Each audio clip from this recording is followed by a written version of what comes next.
উনি যখন যাচ্ছিল এক কবর থেকে ধা ধা করে আগুন জ্বলতেছে, বলেন নাউজুবিল্লাহ।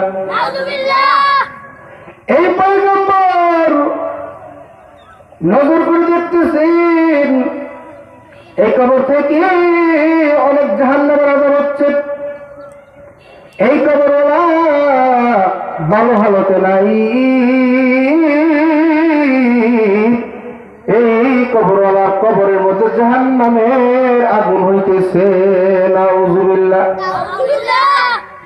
এবার এই পয়গম্বর কিছু বললেন না, এই পয়গম্বর নিজের কাজের দিকে নিজে গেলেন। এইবার লম্বা কথা সংক্ষেপ করে দিলাম, এই পয়গম্বর যখন আবার ইঞ্জিনিয়ারিং টাইম রওনা হবে ব্যাক পথে, যখন আবার চলে আসবে কাজ করার পর আল্লাহর হুকুমে, যখন আবার চলে আসবে আসার পথে এই পয়গম্বর মনে মনে ভাবতেছে আমি এইবার এই কবর আবার দেখবো এই কবরওয়ালা কেমন হালতে আছে। এ বন্ধু,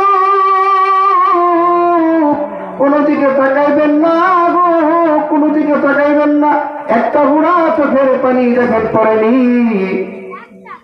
এই পয়গম্বর মুসা নবী, এই পয়গম্বর এইবার কবরের সাথে যখন আসলো, কবরের সামনে যখন আসলো, নজর করে দেখতেছে এইবার এই কবরওয়ালা আর কোন জাহান্নামে নাই, এই কবরওয়ালার আর কোন আযাব নাই।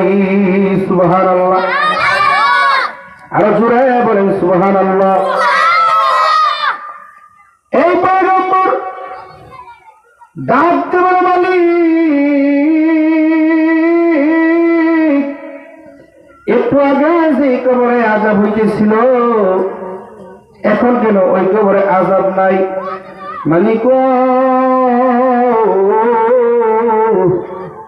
এটা কেন সম্ভব? তুমি তার কি করলা গো আল্লাহ?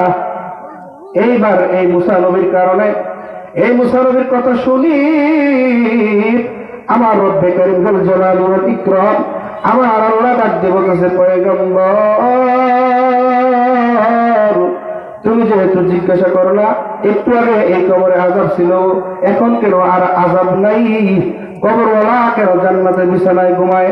আল্লাহ আমি তোমার দরবারে জানতাম চাই, আল্লাহ গো তুমি আমার তাড়াতাড়ি বলো। এইবার আল্লাহ বলতেছে পয়গম্বর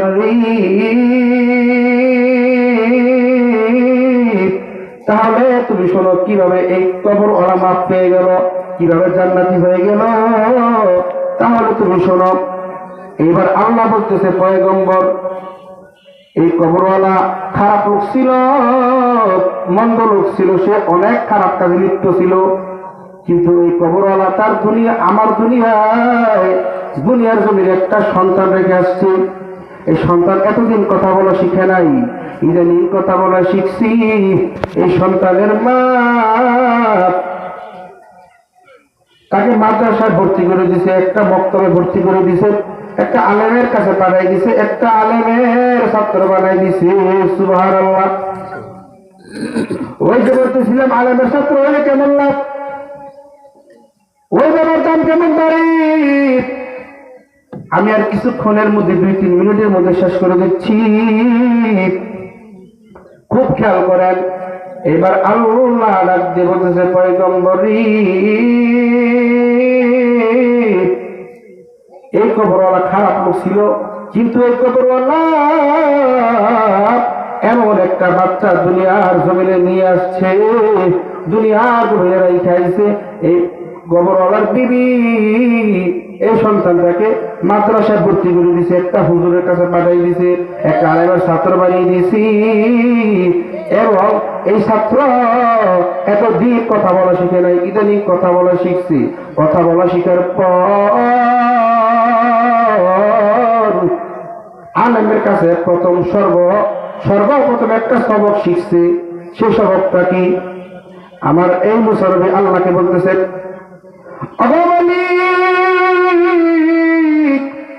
আমি তোমার কাছে জানবার চাই এই সবক কি, আর এই সবকের কারণে তুমি এই বান্দাকে মাফ করে দিছো, এই সন্তানের বাবাকে মাফ করে দিয়ে জান্নাত দিয়ে দিছো। আল্লাহ আমি জানতাম চাই এই সন্তান কোন সবক করছে। আল্লাহ বলে বিসমিল্লাহির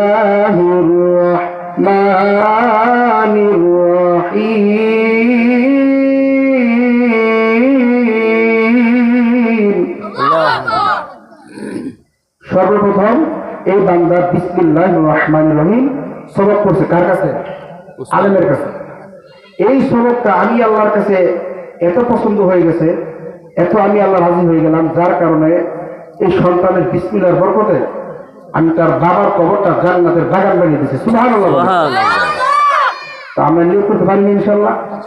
একটা বাচ্চাকে আলেম বানাবো, বাগানের ছাত্র বানাবো, বা আলেমকে যেন মহব্বত করে এরকম একটা সন্তান করবো, আমরা চাই না? কারা কারা চা তোলেন? আমিন।